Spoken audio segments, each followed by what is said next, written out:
up, buddy? I'm fucking sick. Why? Well, I did the whole COVID shit and all of that. It's not that. My daughter went to school. There's some cold that's going around, so I've been fighting the thing off. So I've been trying to sleep all this morning because I knew we had to do the first episode of this. And you know what's been hilarious What's that?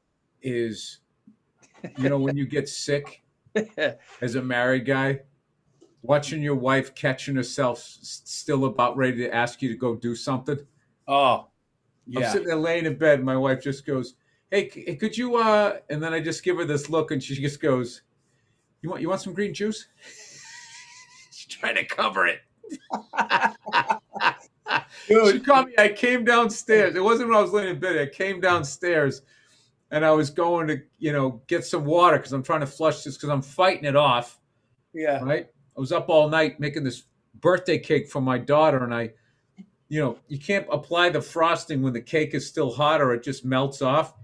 Right. I was worried that the frosting, after I had got it all going, and it turned into a frosting, which is the most terrifying part of the cake, is the frosting. Making the cake is fucking easy, but like the frosting is just like you're looking at it in the bowl, like how the hell is this going to look like frosting? See, So, for like, me, egg it's white- the opposite. For me, it's the opposite. For me, I can't make the cake. I can frost it though, because I just wait for it to get cold. I wait for it to cool down, and then I put the frosting on, and I go heavy. You literally frosting. just said what I said. Like it was How? like I just told you the secret of the recipe. No, I don't know how to bake a cake. I don't know how to bake a cake. But what the fuck? What are you icing? Does somebody start to make a cake in your house and then leave? Yeah, my You daughter just makes come home and just be like, "Who the fuck left this cake here? I don't know it. I gotta ice this thing. I gotta do everything." So, anyways, I fucking. So I was worried that once I don't have a good science background, Paul. I don't know if you know that about me. So I was worried that once it got enough air into it and it started looking like frosting, that in the time it was going to take for the cakes to cool down, I fucking what it was going to turn back to whatever it was. You know what I mean? Like grease is in a pan, and it's all greasy. And if you put the paper towel in there, you can get it out. Yeah. But if you wait too long, it turns into that milky, disgusting shit. I don't know if I was going to do that. Anyway, I stick it in the fucking fridge. You know me. Everybody's asleep. I go out back. I go start having a fucking cigar. Right? I'm calling you up. I'm talking to people. I'm having a great time. Smoking a stogie like I just won a championship. And then I'm like, I'm going to go in and go frost the fucking cake. So I come back in. I touch the cakes, right? They're fucking, room temperature. Everything's great. And then I take the icing out, and it's like hard as a fucking rock. So I'm like, all right, Christ. Now I'll wake up early or whatever. Long story short, I slept on the fucking couch. Woke up at 4 a.m. to frost the cake. And then whatever throwing confetti sprinkles on it and shit. So whatever my daughter had, I ended up picking it up. So that's where I'm fighting it off right now. Dude, you are a guy. The funny thing about you is you have to be doing something while doing something. Like you just work, dude. You just you and Stacy, my wife, have this thing where God forbid you put your feet up for 6 hours and do fucking nothing. Dude, on Martin Luther King Day, I fucking sat in my underwear. This is the first time I ever did this in my life, by the way. Martin Luther King Day, I had my underwear, boxer briefs on, nothing else, feet up. I watched the Knicks game. Then I watched a fucking Cars 2 with my son. I didn't put on a t-shirt. And you're the type of guy, you just can't do it. It was the first time in my life I just had boxer briefs on and nothing else the whole day. And it was. Well, let me ask you this, because I figured out during this pandemic why I do this shit. It's how I stay ahead of my demons. Yeah. If I just keep doing shit and I have shit I have to do, I don't sit down and think about what I've done or what happened to me or, it's why you're successful. my life. Well, no, let me ask. Well, you're successful too. So I know you must have had some sort of fucked up childhood if you're a goddamn comedian, but the fact that you can just sit there in your boxers. Paul, is there anything better than sitting in your boxers on Martin Luther King Day? Not even remotely acknowledging the man and watching an NBA triple header. No, I actually tweeted. I said I had a dream that I sat in my boxers. Thank you, MLK. No, but dude, I swear to God, man, like listen, I do work. I am a competitive lunatic and I work really hard, but I'm like when it's off, it's off. But dude, let me just tell the listeners about you for a second, because me and my lovely wife, Stacy, in case you listened to episode 1, episode 1 of Anything Better, everybody. So subscribe on Apple and all fucking everywhere you get a podcast platforms. Yeah, Lord knows you have fucking 400 of them queued up. Anyway, so Stacy and I go out and we stay with the Burrs, with our dear friends. And, I'm like, oh, it's going to be great, man. 4 days off in California, hang in, me and Bill would be up. This is when you were, still on the sauce, I'll sleep in. And this fucking guy. I was on the sauce, Paul. I was on the sauce. Oh, you were. Oh, I mean, not only were you on the sauce, you bought that Johnny Blue for us that looked like it was in a fucking casket. You could put a fucking little person in the fucking That's right. thing. I ordered the fucking NBA package, and you know what I think of the NBA. Oh, dude. I don't like all the popular kids fucking get on the same team and beat up the mathletes every year. I find it a little boring, Paul. I'm weird like that. No, we'll get into that. I watch sports because I like competition, Paul. Me too. Oh, yeah, I don't like to see all the Tom Brady's on one team playing against fucking Rex Grossman. Those fucking rats in Brooklyn. We'll get into that. But what I hear Bill, 7:00 in the morning. We did the show. New Year's is over. I have a couple days. And I hear Bill in his kitchen. I hear pots and pans. So my wife, Stacy, wakes up because she's wired like him. And she goes, Paul, babe, hitting me. He's, I think Bill's cleaning or cooking. Why don't you get up and help him? So I look at the clock. It's like 7:28. I go, no, he's all right. He's all right. Yes. Why would she think that? Dude, she got up and went in there and comes back in the room and goes, he's cleaning pots and he's making breakfast for everybody. And I literally, at one point, I think I just looked at the ceiling and I'm just like, Bill, you got to tone this shit down for a second. I was being a good host. It's fucking hot in here. Oh, I can't wear this. I got a black T-shirt on. I'm just going to look like a head. You are a good host. You not only a great host. Johnny Walker Blue, whatever fucking sports thing you're into, I order the package, even if I don't like the sport. Right? Hey, it got you back into the Celtics. You fucking diva. You wanted an egg over medium. I had to figure out how to make one of those. yeah, dude, and you did. I mean, who doesn't like eggs medium? You got to go medium. You don't just go yoki. What is it called? Yoki? Over easy.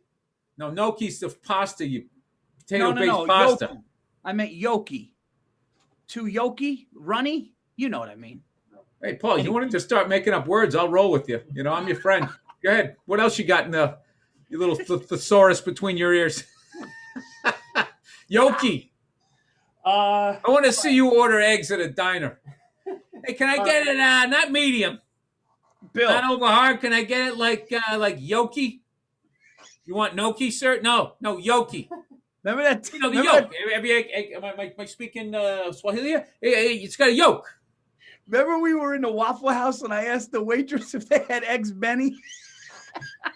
Her head looked like it was going to explode. Dude, you leaned over. I think Eggs Benedict is a northern dish. Like you sparked some Mason Dixon shit in her face when you brought that up. Can I get Eggs Benny? Like they thought you were in the witness protection program, sitting there in your fucking tracksuit.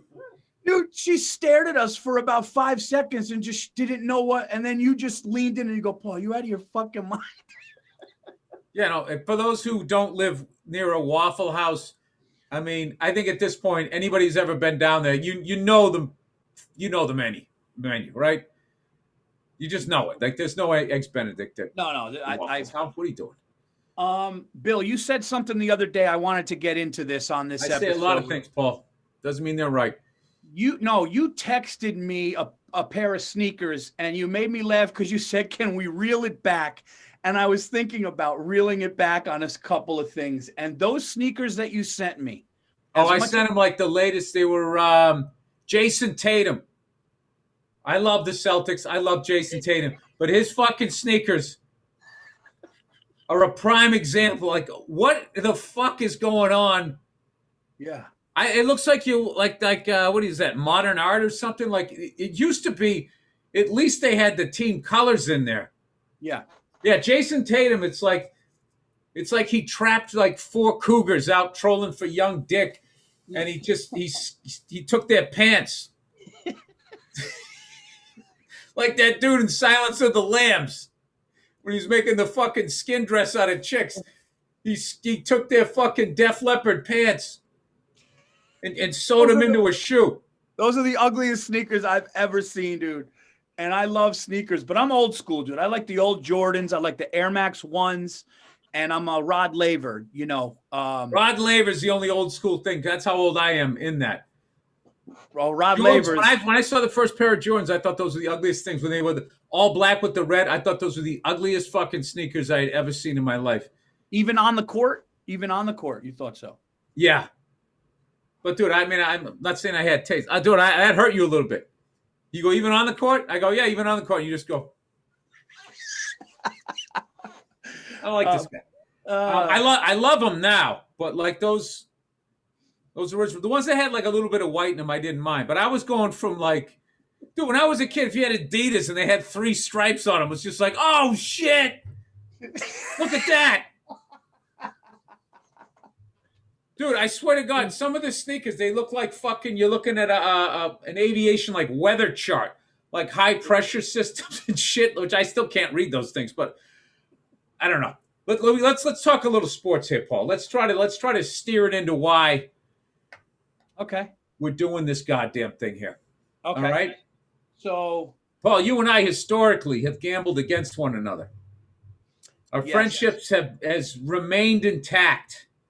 Despite the fact you're a Yankee fan, I'm a Red Sox fan. You're a Giants fan, I'm a Patriots fan. You know? Yeah, but neither of us I pick winners.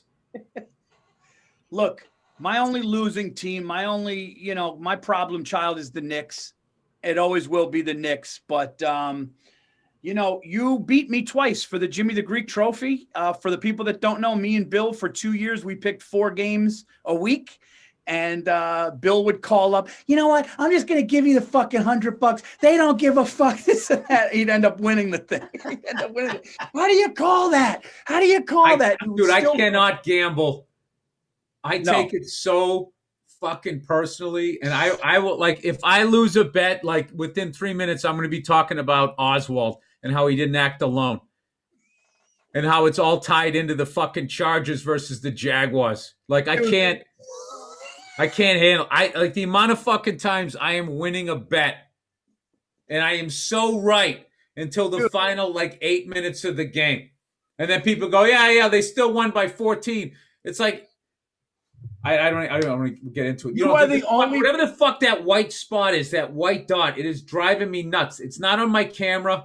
I don't know what it is. I got to sit here. I got to blend it into my pasty face. You know what it is, Paul? Is I used this laptop last night. If you looked at my laptop right now, you'd think I just celebrated 1,000 days in a row of watching porn and finishing on my fucking keyboard. What it was I had the cake recipe on this thing, and the screen kept going black because I don't know how to fucking make it. Oh, that's a piece of frosting. It's frosting. It's flour.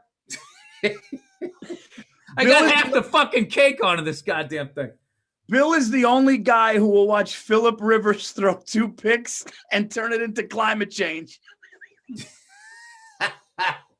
I defend Phillip Rivers, though.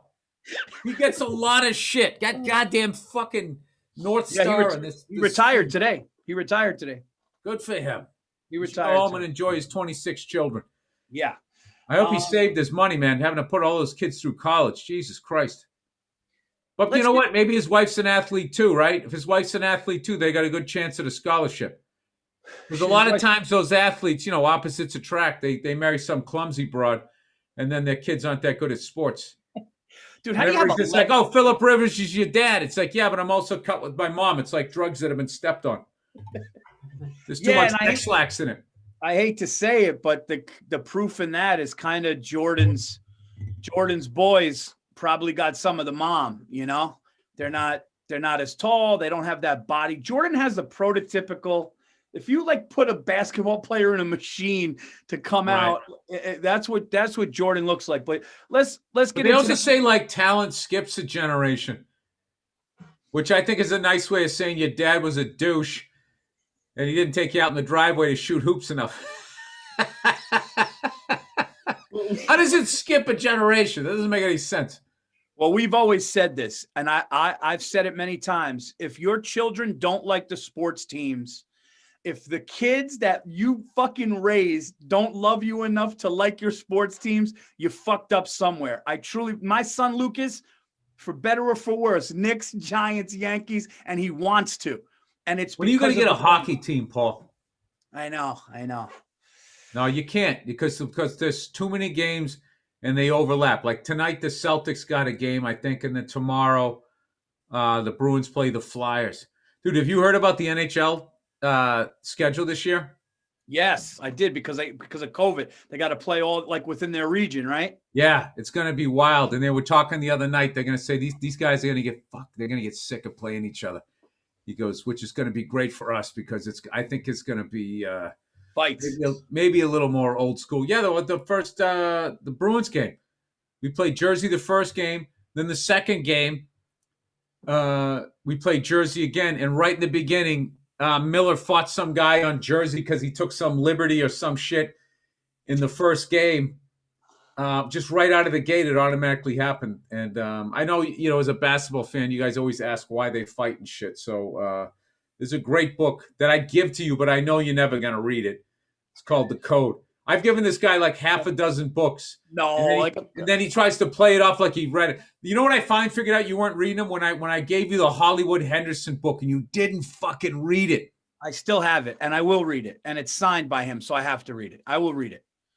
It's not signed by him, is it? I wouldn't have given you the book if it was. I got busy, but I'll get to it.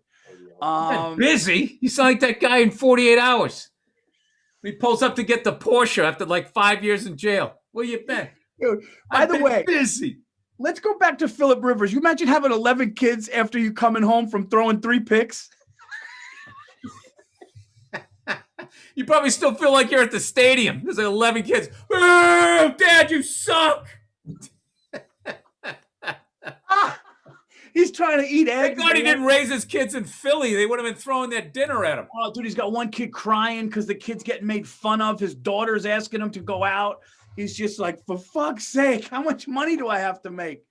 Dude, that money's going to run out with 11 kids, by the way. That's 11. That's probably 6 or 7 weddings. That's fucking 11 college educations. Dude, Phillip Rivers better have invested right. I think if you have, look, here's the deal. You can have like 11 kids with the same woman. If you stay married, you can make it as a guy. Yeah. But if you have 3 kids with 3 different women, you're going to be bankrupt before you're 40. It is what it is. Just think about it. Every fucking month and a half, they want a new pair of shoes. Okay? New pair of shoes. The bags. Dude, if I was an NFL quarterback, I'll tell my wife, if you watch the game and I threw 2 picks, I'm just don't ask for anything tonight. Like here's the thing. It's like, dude, I threw 2 picks, to stay away tonight. Okay. You know what I mean? Listen, I throw 4 touchdowns. We all go out. It's fun. Your mother's not coming over if I threw.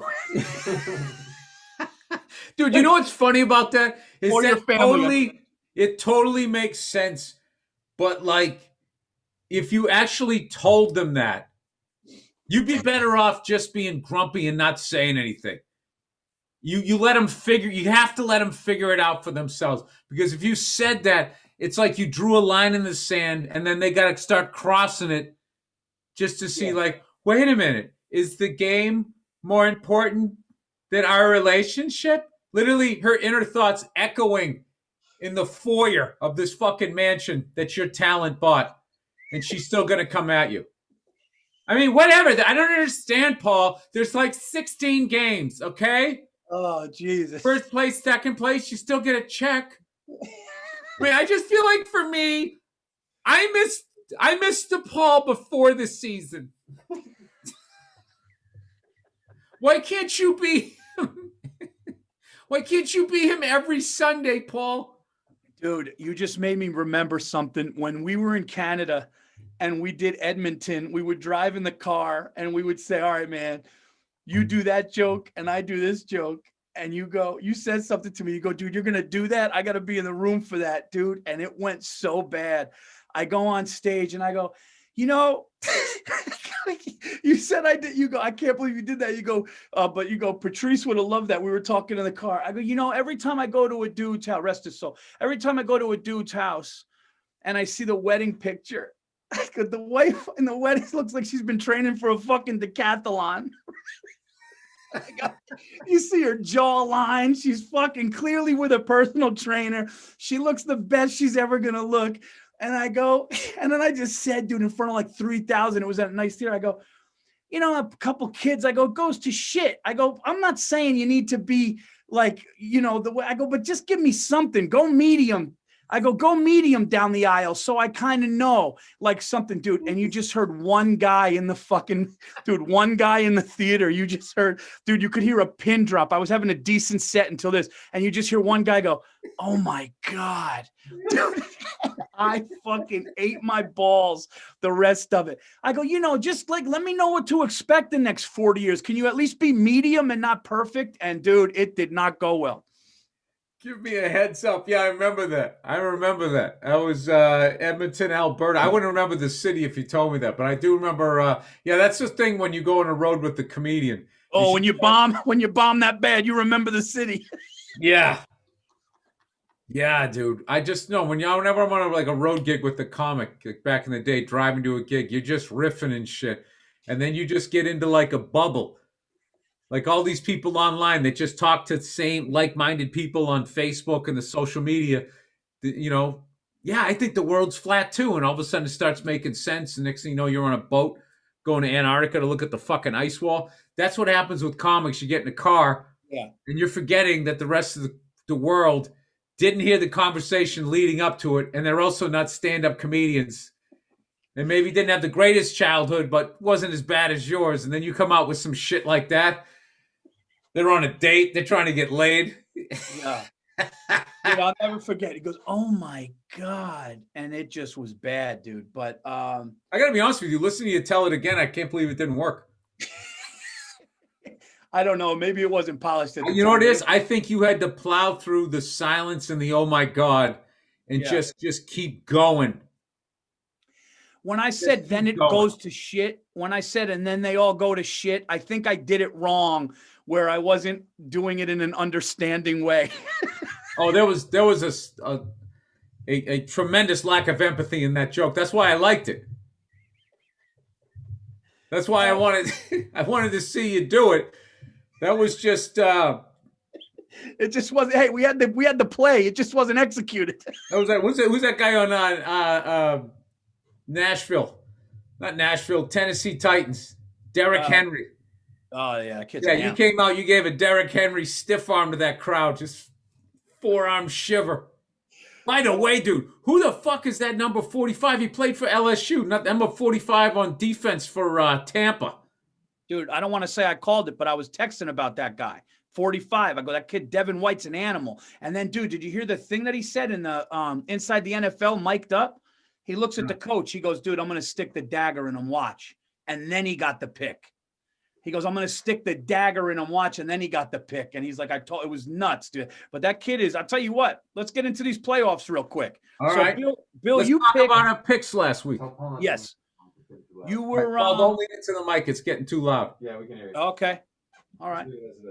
Yeah, just leave where it is. Just don't lean in. Normally, just talk normally. Okay. Thanks. That's a real fucking, I'm sorry. That's a real momentum. Fuck, we're sitting here flying.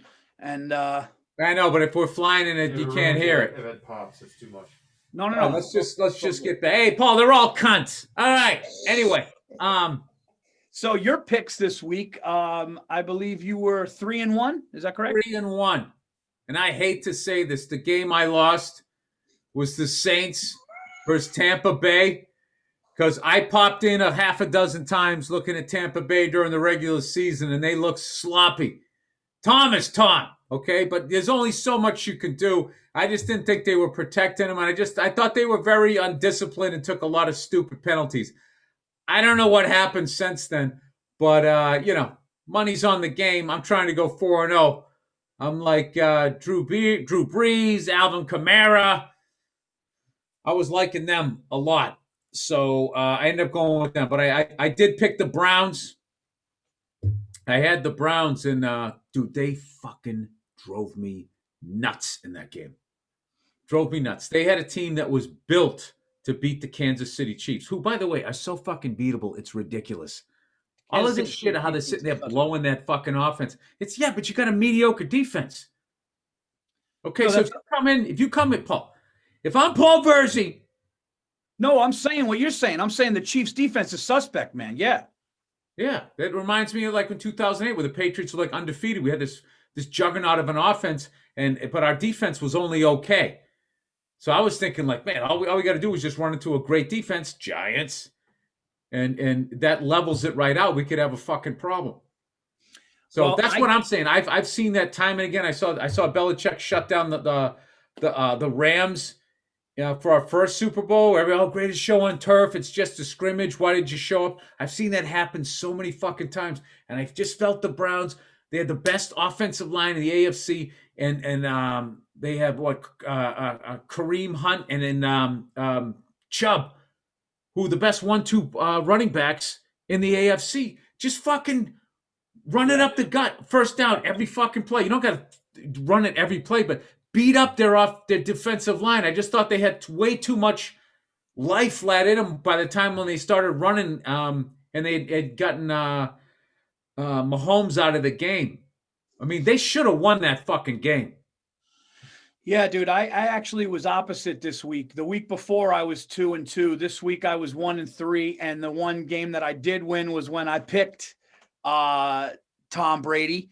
And I tweeted something when he won. I said, yeah, he's a system quarterback. Get the fuck out of here. And I got a lot of slack. People going, Paul, what did he do that game? That was all the defense. Brady didn't do shit. I go, how about Brady goes to a new team and he's going to the fucking championship game? How about he's got 6 rings? How many times can he get lucky?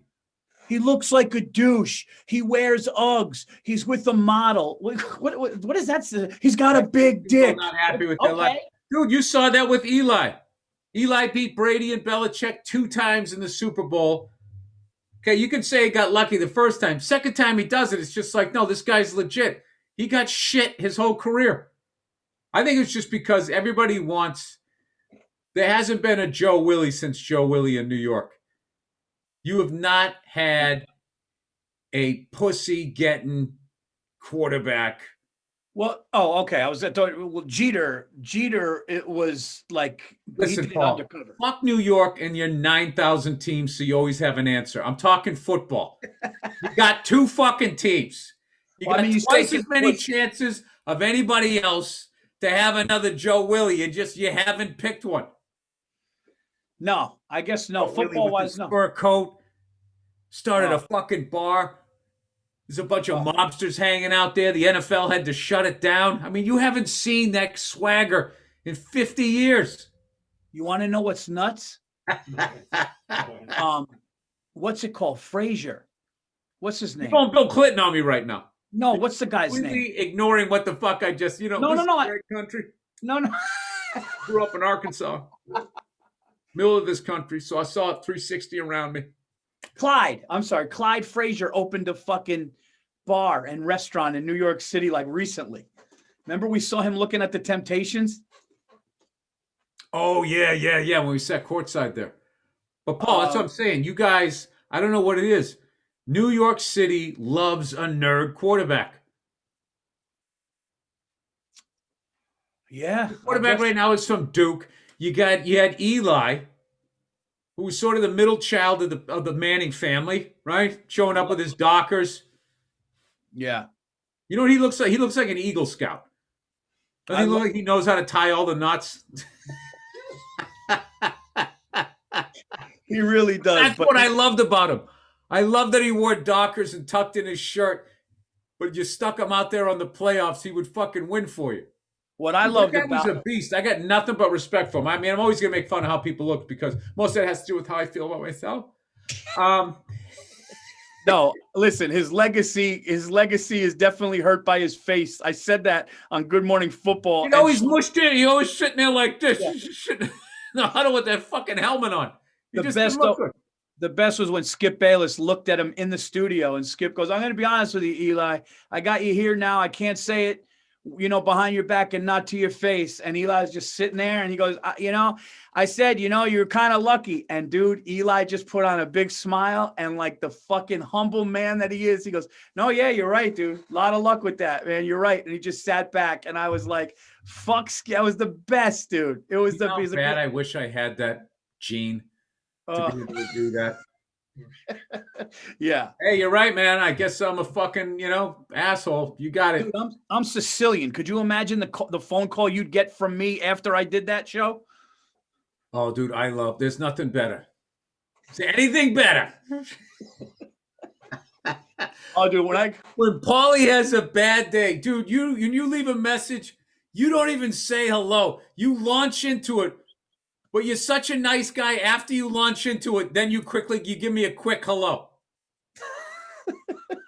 I'll check messages, and all of a sudden I'll be like, "Yeah, Bill, call me back, blah, blah, blah, whatever." And all of a sudden yours will just come on. Is it ever enough? Is it ever enough? No matter what the fuck you do. I'm sorry, this is Paul. How you doing? Is it ever enough? And then you just fucking launch back into it. Or you just start off and just be like, "Bill, I'm sorry. I got to get this off my chest. Okay, I go down to the fucking stand tonight. Okay? I got a 9:40 fucking spot. No. I walk in. It's a shit show." You call me up. Here's what you call me up. One time you said this. This was the fucking greatest thing a friend has ever said. You go. I'm going to lose it. You go, "Hey, Paul, what's up, dude? How you doing, man? So who do you got today?" Nah, that's not why I called. So anyway, listen to this. Oh, because I knew I was going to dump my day on you. You just go, "So who do you like tonight?" Who am I kidding? That's not why I called, dude. And you just fucking launched in. I've called you up and I go, "Bill, you got a minute?" And you just burst out laughing. Dude, you know what we should have? Because I know we're not the only ones to do this. We got to have people. Everybody's got that friend where you can just fucking open the valve and let it out. Going off about work, about the person you're dating, about politics. Dude, we got to have people send in voice messages of people. I'm trying to think of some that the problem is you and I can really get in trouble. Because the thing is, people, I don't know, maybe they can get in trouble too if they know their voices. Some fucking, forget that idea. Someone's going to rat somebody out. This podcast is about having fun. I don't want to get anybody in trouble. Dude, I saw a guy. Yeah, anytime you do stuff like that with the phone, I saw a guy. They did a radio prank, and they fucking told his wife he was cheating on her as a joke, and then they were gonna go, "Just kidding, you won money." And she goes, "Dude, you could listen to it. It's brutal." She goes, "Yeah, that's why I'm fucking your brother." And the radio guy goes, "Whoa, no." And was that real though? That was so crazy. That wasn't real, right? It couldn't have been real, dude.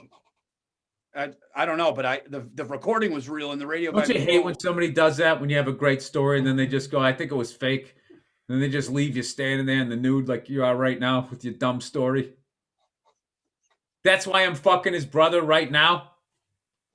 No, she goes. You bought that, Paul? Half Sicilian, half Greek. That's what we're working with here. He's just standing out there in the cold. I'm just literally like this. I just feel.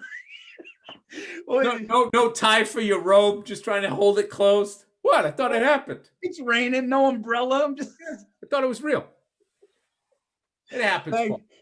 Thanks to our great producer, the great Andrew Themlis. Guys, you're listening to Anything Better, episode 1, inauguration day of the podcast. Bill, who do you got this weekend? We have 2 big-time champions. Who do you like? I'm like, I don't know. I think Joe Biden's got him today. Who do you like in this one? I gotta listen. I gotta tip my cap to that guy having the balls to do that outside. There's no fucking way I would have done that. Dude, yeah. And you know what? They got events till 9:00 tonight. That kid's going to be exhausted. God bless him. Oh, him? Jesus. He's going to need another facelift.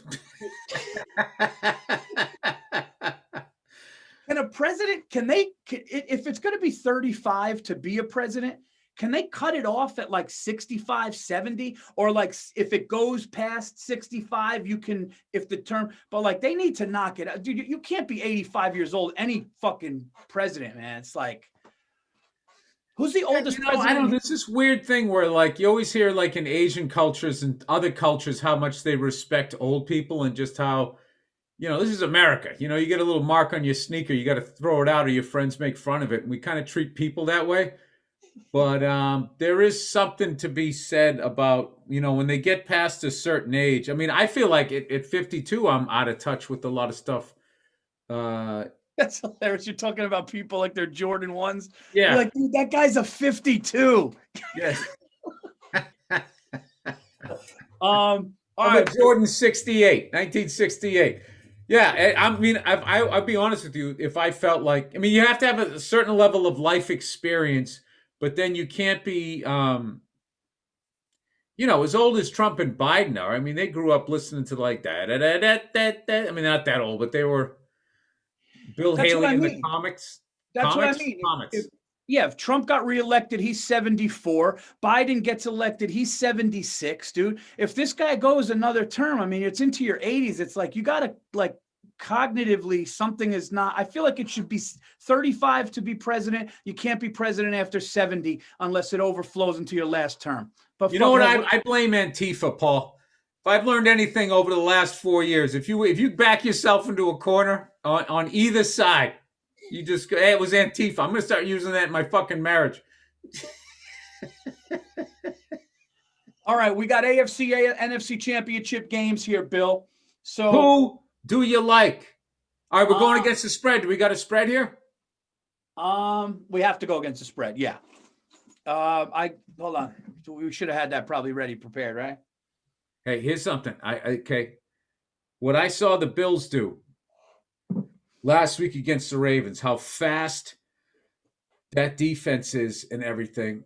I think they match up great with the Chiefs, but I think I got a bad feeling that Mahomes is going to put one on him, because I don't think that he liked when he got up and he did sort of the funky chicken there with his legs there. He got like choked out. No, dude, he looked like fucking Zab Judah when he got knocked out and he got up. Yeah, but he didn't get a concussion, which is great. Oh, he didn't? I thought that's why he couldn't come back. No, I think he got choked out because he didn't really take a hit to the head. I remember one time I saw Chuck Liddell choke out Steve O. And dude, when I tell you he went like this and went like that and then he was out, it was so fucking fast. I think just inadvertently when he grabbed him and his head came around, I think it was, and he's, professional athlete running, and he's probably having his heart's pumping really fast, and just that immediate cutoff, maybe, Paul, I got a medical degree somewhere on this green screen. I think that's what happened. I have a bad feeling. I got a bad feeling about this game because I think the Bills could beat him, but I think Mahomes is going to come. I think he's going to come back with a fucking vengeance. Chiefs -3.5. Chiefs are -3.5. Oh, yeah, Chiefs are given 3. Yeah. That's a great number. And what's going on with the Packers? I'm taking 3.5. It's 4. Packers given 4. Packers given 4. Oh, just okay. Now it's 4. Fuck. I always root for the underdog. Ah, man. Who are you taking? You go first. Who are you taking? I said weeks ago. Like seeing what you're going to order for. You know what you should order, Paul? Yeah, that's me and my wife's biggest fight. You order fight. My second choice. Who does that joke? Somebody does a great joke about that. Go ahead. It's me and my wife's biggest fight. What do you get? I don't know. What do you get? Why don't you Brett Ernst. Brett Ernst does that joke. Yeah. Oh, does he? I love Brett Ernst. Shout out to Brett Ernst. Oh, he's the best. No, dude, he's the fucking best. And he's crushing it in Cobra Kai. His character's hilarious, dude. Anyway, I said for weeks what I think is going to happen. I'm sticking to it. I got the Packers. I got the Packers beating the Bucks, as much as I hate to say that because I would love to see Brady fucking go out like that. But I got Aaron Rodgers too strong, man. He's got Adams. He's got Jones at running game. The defense is above average, and he's on another level. I got the Packers. I love that spread 4. Bet the fucking house. I'd bet the house. I told you I bet the house last week. I would bet the house on the Packers. And I'll tell you what, I agree with you. I think Mahomes is going to beat the Bills. And because of that, I'm going to take the Bills. Because Paul Verzi cannot lay off a favorite. Paul Verzi loves a favorite. Laying 28. He's like, they're gonna crush him. Bill, but I mean, who loves points more than Bill Burr? I mean, you give Bill 4 or more points, he just can't handle it. It's like my wife with a deal at Trader Joe's. Can't handle it. It's the Belichick syndrome. I've just seen a good defense beat teams like that so many friggin' times. So, oh God. All right. My heart, I want the Bills and I want Tampa. All right. But as a football fan, no, as a gambler. Yeah, what's the brain say? The heart is the heart. I mean, you've watched football longer than me. I got to tell you something. Watching Andy Reid throw the ball at the end of the game on that 4th down play and making Tony Romo actually. It was a bad call though. It's not a smart call. No. But that was a new. It was a ballsy thing. Yeah. It was a new level to his game. Yeah. Yeah. I don't think the Bills know how to win at that level yet. I don't want to do it. You know, are you taking a 3.5? Huh? No, if I'm getting 4. No, you're getting 4 with the Packers. You're getting 3.5 with the Bills. Oh, I get 4 with the Packers. Yeah. Bills Chiefs opened at Bills -1.5. It opened with the Bills giving 1.5, and then now it's gun to your fucking head. In my head. See, I got too much heart, Paul. I go with what I like, rather than I'm. You know what? I'm going Tampa Bay and I'm going Buffalo. Fuck it. Oh, yes. Yeah, I did it, Rod Paul. I'm on the dog sled this week. Oh, you know what? What better way to start anything better than you picking opposite of what I'm picking? I mean, I give you I want to enjoy the games and I want to root for who I want to root for. That's why I suck at gambling. Dude, I don't actually suck at it. I'm not bad, but I'm good. I'm good if I'm picking a game if I don't give a fuck. But I loved seeing the Chiefs win it last year. They got great fan base. I love that stadium. I think that's the best fucking stadium in the NFL, and I think that's what stadiums should look like. And I think if you can't go to a football, if you don't want to go to a football game because you can't wear loafers and eat sushi, you should fucking stay home. Listen, I'm with you. Dude, that Dallas Cowboys stadium is an abomination. It's one of the worst fucking things I've ever been in my life. You are like 90 miles away from anything. It is so fucking, hey, it's fucking Texas. Everything's bigger in Dallas. Just because it's bigger doesn't mean it's better, you fucking morons. With that giant fucking TV. Yeah. Dude, I was sitting down low. I had to pull my hat down so I wouldn't look. It was clearer than what was on the field. It's like, what am I doing? I should have just gone over to Jerry's house and just watched the fucking game with a bunch of Hooters chicks ran around. You know what's so funny too is his luxury box is you can see the guy. Yeah, like he wants to be seen. He's like he's got everything but an altar there. He's standing there with a Jesus beard on. It's like I get it. You own the team. Yeah, I've never been to the biggest problem, dude. He's been their biggest fucking problem. I'm telling you. He's done amazing things with the franchise, but dude, he had lightning in a bottle with Jimmy Johnson, and he couldn't handle it. He didn't want to be the quiet Beatle, Paul. Yeah. He wanted to be Paula John. So then he started being, Jerry. And then he got a bunch of, other than Parcells, I feel like he hires. I'm trying to think like the last fucking guy I've seen coaching the Cowboys that you would not want to piss off. You ever just see a coach and you just look at him like, I would not want to drop a pass on 3rd down and go to the fucking sidelines. Remember that look Parcells would give? I mean, that was just like, fuck. Chuck Noll, Don Shula, they all had that angry father face. How great was Lombardi? What the hell's going on out there? He was like, grab. Nobody tackling. Dude, let me just vent since we're doing this. What I love about this podcast is it's sports, it's life, it's everything. No, what I like about this is I gotta get it out. Real quick, dude. You're going Chiefs, Packers. I'm Tampa. Bill, wait a minute, Paul. With that opposite. Now, this is the rule. We gotta have a rule in this podcast. Yep. You gotta throw some money down now. Yeah, of course. So we'll do Happens. Well, what are we saying? What do you want? You want to go a little honey a game? A little honey?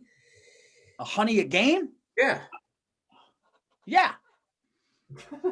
Like it. Was that too low? I can't read you, Paul. You're a good poker player. No. We'll go a honey a game. Okay.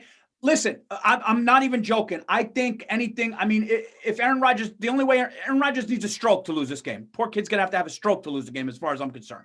Okay. So I love the Packers because as long as that kid doesn't have a stroke or an aneurysm, he's gonna fucking put it on him. I believe that. And it's at Lambeau. What if he has Bell palsy? He still wins? He's got to do. For those of you who don't know Paul goes big. Yeah. Paul goes. If this kid would have to get Ebola, bleeding out of every orifice to not get 200 yards come Sunday. I'm telling you. I'm more worried about the Bills. I think the Bills, if there's going to be an upset, I think the Bills go in there and put it on them. And but I agree with you. I think Mahomes has fucking had it with what's going on. I think I got to buy a new laptop because I cannot figure out where that thing is. I don't know if it's on the. It's part of the image in the back. Oh, it's on the thing. Okay. I'll edit it out. So I have the Packers winning by 5, and I have the Kansas City Chiefs winning by at least 4. We'll go a honey a game, and I just have to say this though on the podcast because and it is a rule. Whoever wins, right? Hopefully, well, it sucks we're only picking 2 games, so there might not be a clear winner here. You got to make it a true daily double. You got to go double or nothing come Super Bowl. Oof. Okay. All right. Well, I'm calling it right now, Paul. I'm calling it right now. Is there anything better? Is going to have some of the most ignorant Super Bowl analysis that you're going to see out there. We're going to start to talk about the game. I like how you took that personally. Like Paul like literally thinks because of analytics that he could coach in the NFL now because he would just kick field goals. I could beat him. I could beat the bottom third of the league, Bill. I'm telling you. Dude, you know what's funny? I went ice skating with Sophia today, and I started to get good. I started to get fast, and I go, dude, if I fucking played, I got a nose for the goal. I go, I'd score a lot. You would. No, you would because you're an athlete. You got a great arm too, and you're fast. No, dude. And you got the low center of gravity. You got like a Marchand thing about you. I love it. Paul, you should start watching hockey. See what I did there? I hate the Brooklyn Nets on a level. Listen to me, okay? Oh, back to the hoop. Okay. I hate the Brooklyn Nets on a level that I said yesterday. I like the Dallas Cowboys more. That fucking rat-infested place that is, first of all, if you are, I don't give a fuck. If you were a Knicks fan, listen, if you were a New Jersey Nets fan, and you lived in New Jersey and you watched the Nets with Jason Kidd and Kerry Kittles and Derek Coleman, God bless you. But if you were a Knicks fan, this is what I'm talking about. If you were a New York Knicks fan who said we lost too much and Brooklyn came in with that Brooklyn, is Brooklyn in the house? Where Brooklyn at? Those fucking rats. But the last one, Brooklyn, we go hard. Oh, yeah. Brooklyn, we go hard. Dude, me and you went to a game there, and every second was where Brooklyn at? Brooklyn. It was like getting waterboarded. I was like, what do these people want me to say to get – I am aware of what borough I'm in. I am aware that you go hard. And the fact that Durant went there and and all these guys talk shit because it's Brooklyn. I saw the fans. Dude, I saw a skinny kid in a yarmulke yelling shit to a 7-foot fucking dude. It's like they act like they're tough because they're in Brooklyn. It's like, get the fuck out of here, dude. Fuck them. They're rats. I can't wait for that. I just don't get how you grew up rooting for the Knicks all of this time and then you just abandon it. I'm trying to picture how like if a new NBA franchise came to Worcester, Massachusetts or Attleboro. Yeah, the fucking Worcestershire sauces, and all of a sudden you're like, wait, where's Worcester at? Is Worcester in the house? But then again, we have one, but it's Worcester, also we go hard. I got to play devil's advocate here. It is a testament to the torture that they've put the Knicks through, that literally one borough, arguably the most famous borough, Bill, I let would me ask say you. the most famous borough. Yeah, but let me ask you. Arguably had I the don't know most about that. great people come out of it. Well, let me ask you a Walked question. away from the Knicks. Let me ask you a question. The bliss, the pure bliss and elation that you had when your beloved Red Sox won that year. Do you remember when fucking when they stepped on the bag and they fucking going like this and everybody loses their No, shit? I forget, Paul. What happened? Of course, I remember. Exactly. And you know what? I'm gonna be there when the Knicks do it. And that's what all these fucking unloyal people should think about. But meanwhile, they just got that guy who looks like Bill Cosby when he grows the beard. Remember Bill Cosby used to do he'd come on Sesame Street and have that big bushy beard? Dude, I'm going to tell you something right now. Oh, That fucking guy, I'm so bad with the hoop guys' names. James Harden. James Harden, yeah. Dude, that guy's defense is some of the best comedy I've seen in the last 10 years of stand-up. Dude, And he's I gonna don't have get how he takes, there's literally just like all of these highlights when he does that jump back to take, everybody goes 1, 2, 3, 4. And he takes 4 steps. By the way, what the fuck is a European step? Whatever the fuck they call it. the Euro step is when you Euro step. Yeah, the 2 steps that you take to the hole, it's kind of when you glide with it. It's like your momentum is moving, so you're moving and like you adjust in the air and then you do the layup. That's what they call the Euro step. But You have to be a European player to do it.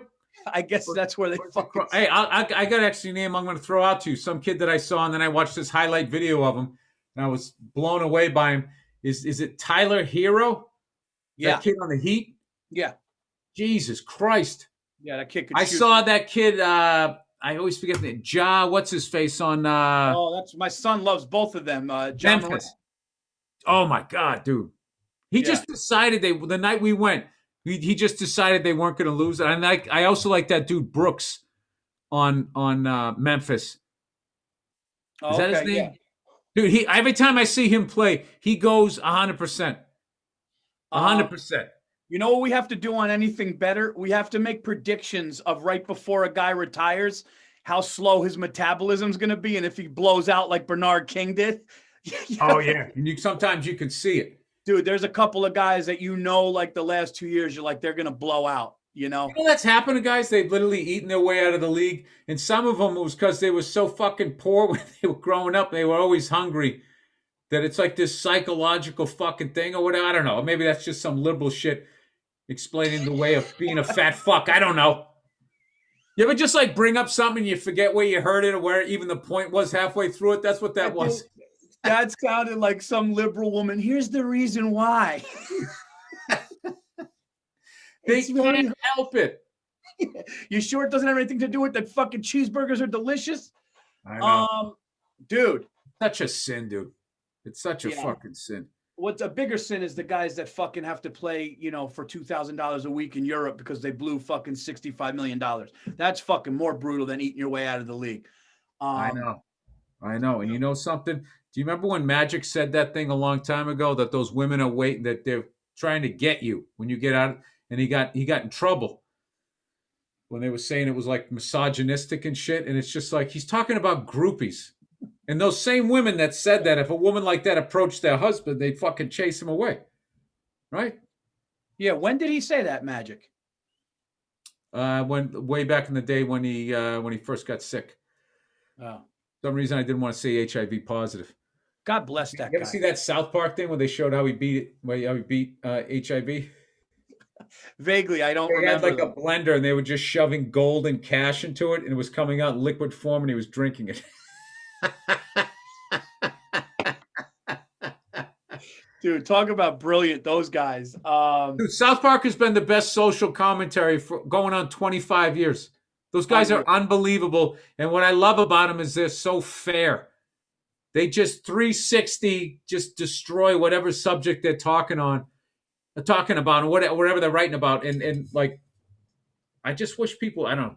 I feel like The Simpsons too, dude. I feel like The Simpsons for 3 decades were just like, the jokes were good, man. Like, I forget what episode they're up to. Mike Price from The Simpsons. He's the co-creator of F is for Family, which, by the way, I gotta do a shout out to the late great David Richardson, who unfortunately passed away a couple days ago. I'm not gonna talk too much about it, or I'll get emotional. But dude, when I just tell you one of the funniest, like, dude, the shit he would say in the writers' room. That's great, man. And what made it even funnier was because he was like a big brother. He had a combination of, like, he was his age. He was like a big brother or like a father figure. And he was, I think he was like 63, 64 years old. I'm 52. So I was sort of in the middle of the people in the room, where there was times where he would say shit and I would side with the younger. I mean, they're kids to me, like in their 30s, right? And then there was other times where they would be saying something. I'd be like, "No, Dave is right here. This you got to go old school on this one." And he was so goddamn funny. I remember when Prince died. He came in, everybody's like, "Oh my god, I can't believe Prince died. He's a genius," something like that. And he just sort of sitting there, he's looking at his phone. He just sort of out of the side of his mouth goes, "I mean, I think he was a little overrated." Just, dude. It's still, yeah. We lost like 2 hours in the writers' room that day. And he was a huge Allman Brothers fan. And he loved every second of it, dude. Just taking on the whole room. He knew exactly what the fuck he was doing. And it was this big fucking, and then it became like this running joke. People would pitch jokes to put Prince in the fucking thing, or just anything you could do to bring it up. He was the guy that's responsible for Frank's character not liking the Kennedys and being a Nixon guy. He picked that, and it gave that great relationship that he had with Kevin, because Kevin was an artist. He was smoking weed, and I never would have thought to do that. And it's just like, it's like, yeah, this is right. He was from that era and everything, and it would be cool. Just, I don't know. I've just never seen a guy talking positively about Nixon on like a cartoon or whatever. I just thought it was great. So whatever. Well, you know what? Rest I'm his still soul, stunned, man. dude. I cannot believe he's gone. And he was there literally from day one, dude. I remember one time he was. I probably shouldn't tell this, but dude, he was telling this. It was season 1. And we were writing a scene, and Frank and Sue, we was like they were gonna have a love scene or something like that. So we're trying to think of all these funny things, and he started riffing with somebody in there, and somehow it ended with like Sue putting a rose in Frank's ass, and him just sitting there, he was standing up going, plant it in the dirt, plant it in the dirt. It's fucking nuts, right? And I was sitting there. It was like 3 episodes in. I was like, what the fuck? The fuck happened? I was like, this isn't the show I want to do. I didn't understand that writers do that. It's a way of resetting your brain to be like, all right, I'm just fucking around. Okay, let's pitch a real joke. It's like there's the jokes just to make them laugh.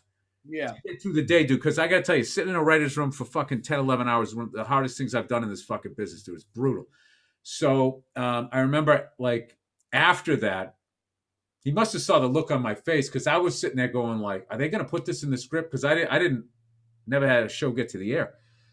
So afterwards, he came to the office and he apologized. He's like, "I'm sorry, man. I was just fucking around. I hope I didn't offend you."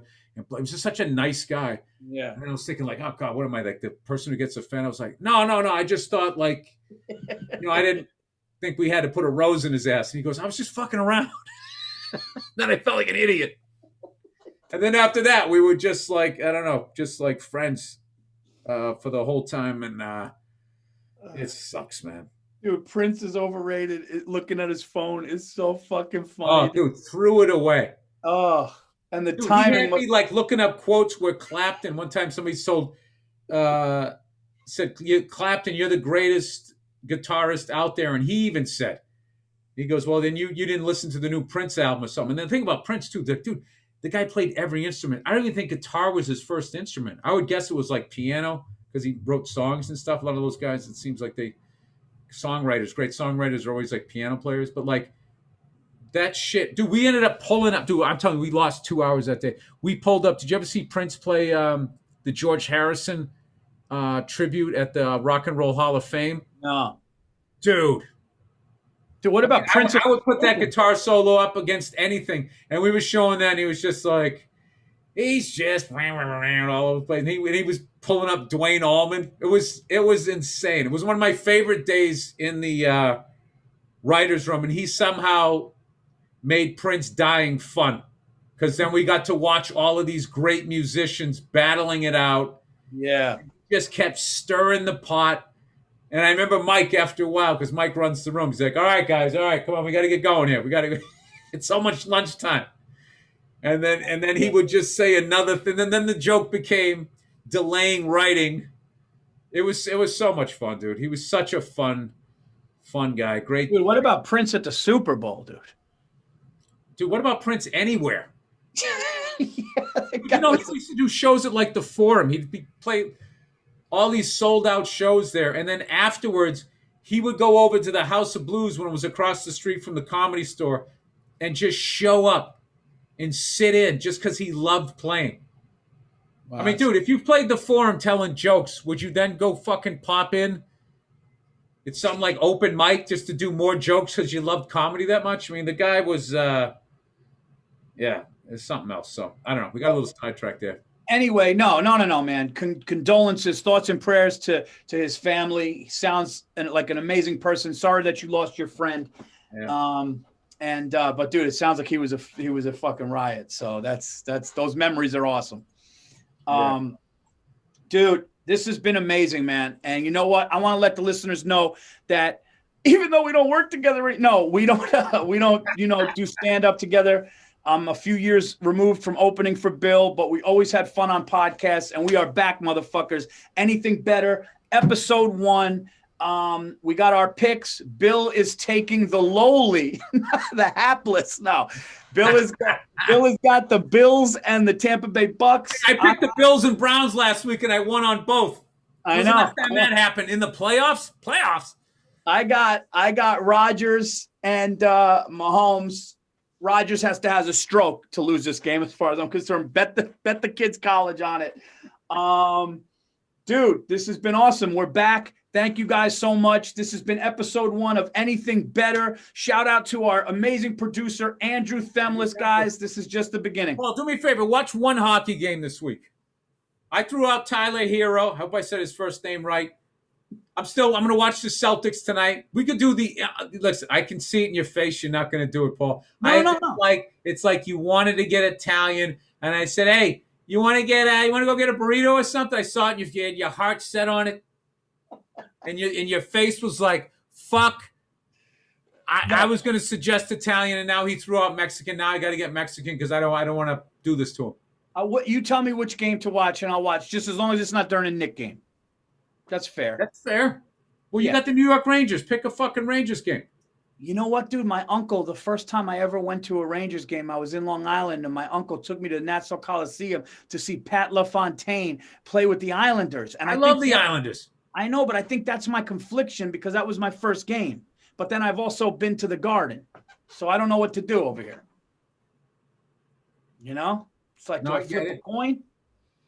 The Islanders also played where the Brooklyn Nets did for a second, but they're getting a new stadium. All right, we go Rangers. There you go. There you go. Dude, you got to go. Rangers, one of the original 6. But, like, I got to tell you, the Islanders, Al Arbor and all of those, they got an incredible legacy there. All right, real quick. We'll end the podcast with this. Ugliest athlete you've ever seen. Does that include me in a pickup game of hockey? No, just kidding. There's been a couple of buttes. No, I don't want to do that to fucking somebody. I don't know. If you're ugly, you gotta hope you're playing football, so you got a fucking helmet on. All right, that's it. Paul, I gotta tell you, what's your thing this week? My thing, anything better. Is anything better as a married guy? You come home, you're married with 2 kids, you come home expecting them to be there, and they're not there, and you got a fucking couple sticks in your fucking humidor. Ooh. And you go on the back porch. Oh, that's a good one. Smoke a third of it until right before you hear them. Well, I heard them coming through the front door. I closed the curtains to the back porch. All right, that's a good one. Through, and she's like, "Dad, are you blowing smoke?"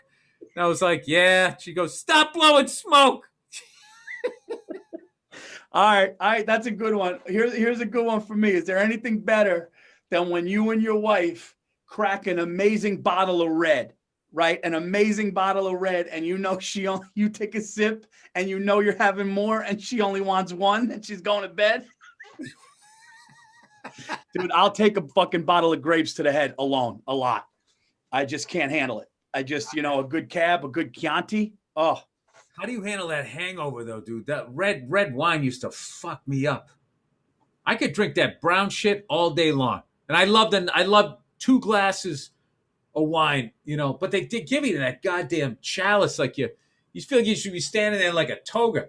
Let's talk about that real quick, and then This is when you know you're an animal, that you're not a wine connoisseur. When you got that purple half circle on your upper lip, it's like you're not enjoying this. You're trying to get fucked up. Are you ever going back? 1968. You're like, it's good. It's all in your mustache and shit. Are you ever going back? Are you ever is this? I mean, have we had our last hurrah as drinking? Or listen, dude, I got to get the kids up and running. You know what I mean? They're coming down the runway. I got to make sure they're not going to abort the flight and just go straight into the fucking fence. I got to get them up and running. I'm not saying I'm 100% done for good. I'll tell you, dude, just talking to you and talking about going on the road and shit, I was thinking all the good times we had, and that little demon just sat up in the coffin talking to you. He just sat up. Oh, dude. Is he going to do it? Is he going to do it? America first. Yeah. Every other place is worse. Rather be in a fucking hearse than live in another country. Dude, me and you drank after the fucking Longhorns game. We got hammered. We wrote a country song. We wrote a country song called America First. And then we were literally going up to people as they're leaving the game going, hey, man, we just wrote this single. We're musicians. You want to hear it? And that one sweetheart goes, sure. We're going America First. Every other place is worse. And then you go, you'd rather be in a fucking hearse. And we could never finish. That's right. We were fucking hammered, and we were. I forgot where we were at. We were in Austin, Texas, and we were drunk singing to Longhorn fans as they walked out, asking if we had a shot, and everybody was saying no. And that lady was so nice; she said yes. Dude, do you remember I took my shirt off at the Alamo, and I took that. That is one of the sickest fucking pictures I ever took. He took his shirt off and he just goes making this crazy face, and I caught you right in the perfect facial expression where you look like you just murdered 12 people and were upset that there wasn't 13 people. You looked like a fucking serial killer. And that was the deal. We did the shows and we were downstairs, and there was that mariachi band. Yeah. Dude, like all of my road shit with you at this point, my memories, it's like a slideshow. Alamo, shonk shink, mariachi band, shonk. I don't remember it. No, the shit you did in Chicago when it was like a montage in a movie, you and Bartnick doing shots and dancing to AC/DC. And then that's when you're drunk. You were actually dancing to AC/DC, not just headbanging. Like I was dancing like I was listening to fucking Sinatra. No, you might as well have been at a fucking a ball. Dude, and then you led like 5 people out onto a non-existent dance floor. And then you walked over to me. They came hammered. With you walked over to me hammered, and you go, these things watered down? Are these things even these things? I think these things watered down, dude. I never seen so you go, I'm gonna slow down. And it was like a montage, dude. And you held it together, dude. I mean, I remember Campbell. I lived his career that night. People were just bouncing off me in the beginning. You couldn't stop me. And then all of a sudden, right around 2 a.m., I got traded to the Saints. Dude, that was the worst fucking hangover I've had in my adult life. I slept till 5 o'clock, and I woke up. I ordered room service. I was with you. We walked on stage at the fucking Chicago theater, and I remember thinking, like, rock stars do this is what rock stars do? I'm never doing this again. This is fucking horrible. I still had a good show, but I didn't feel like I was who I should have been that night. You know what I mean? No, dude, we didn't do many of that though. That's why I always worked as the team. Me, you, Bartnick. I had that one night. I had that one night in Detroit. Okay, and you were like, Verzi, why don't you? How just about us at our age? I was well into my 40s, drinking till 5 in the fucking morning, no blow, all natural. No, I could. The all I could natural attest champion. I could attest to that. We would go out, no drugs. It was booze, an occasional me. It was occasional weed, but I remember that one time I was real bad, and you were like, "Why don't you sit this one out if you feel?" And I go, "No," and I went out there, and then I was just like, "All right, dude, I'm done." You know, but we never drank on the job, dude. I just remember, like, I wouldn't want to go out, and you would. Sometimes I'm like, Paul, I can't do it, man. I can't do it. And you'd be like, all right. And then you go on stage, and then you go up and you kill. And then as you intro me, when I would start walking to the mic, as I'm walking to the mic, you'd be looking at me like this. You'd be like, and then I'd walk by you, and I'd be like, all right, maybe one. And you're like, I fucking love you. I'd be, hey, keep it going for Paul Verzi, you fucking drunk. Hey.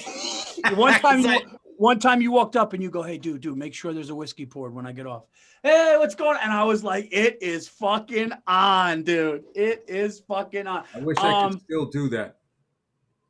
Do you know how much I wish that when I stepped off stage every fucking time, like they stuck one of those old school, just plain white towels around my neck, handed me a whiskey, and I just stepped into a car that was already running, and they just whisked me away.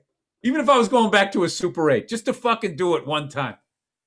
Oh, I'll tell you right now, God be with me and my family if I make fucking serious money. Because I will fucking have, dude, I'm not even joking, dude. I would have a loaded up, just alcohol, champagne, private jets. I just pictured you in a tracksuit looking like Big Pun.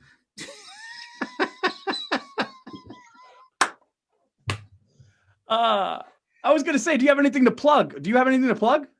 No, dude, it's a pandemic. Everything that I did has come out at this point. I did one day on 2 different movies that aren't going to, I don't know how long it's going to take them to edit them, but yeah, I don't have anything to plug other than I'm taking the Bills and the Buccaneers. Dude, is there anything better than taking 2 dogs and fucking winning $200 from your best buddy in the world? I don't think there's anything better than that. Is anything better than me and you doing this podcast and you taking points and me taking favorites on episode 1, which was meant to be because I can't lay off? Pilot episode, Paul. You got to let people know who the characters are. You do the pilot over and over again the whole first season. They get who you are. He's the sarcastic one. He's the dumb. He's the fucking what's Friends? The whiny guy there. Yeah. Oh, Aniston, and I'm sad. All right, that's it, everybody. Hold on, let me just plug. I will be I got time, but I just want to let people know I just got Florida dates added, guys. March 24th, I will be at the Orlando mic, Paul. What? Don't yell into the mic. Oh, sorry. All right, yeah. It's the pilot episode. I just want to fucking say Paul Verzi's going to be in Florida. I'll be in Florida March 24th. You're going to leave a couple of tickets for Donnie? I think he went down there. Oh, Donnie and Melania. Do you think he's like, why did I fuck New York so bad in taxes? Because they didn't vote for me. Now you got to go down to fucking Florida. Florida's nice, but I'm just saying. No, dude, he's going to be 2 weeks playing golf in Sarasota and be like, what the fuck did I do? No, but he's going to have his residency down there because he doesn't want to pay the fucking taxes. You know what's funny? I don't even know if he raised the taxes. Somebody just told me that he did. Isn't that funny when somebody tells you something and you just fucking use it as in an argument? It's hilarious. I believe it every time. Let me plug these. Orlando Improv, March 24th, I will be at the Orlando Improv. March 25th, I will be at the West Palm Beach Improv. And in May, I'm going to Side Splitters in Tampa, the 20th to the 23rd. All of those dates and more dates will be on paulverzi.com. You can check that out. And for more episodes of this, you guys know where to go. You can get them everywhere you get podcasts, iTunes, Spotify, everywhere. Check out The Verzi Effect, my YouTube. Bill, what can I say, man? We might not be on the road together, but we're back. We're back together. I'm going to go out and get a Sharpie and fill in whatever the fuck that is. All right. Thank you, everybody, for watching. We'll see you next week.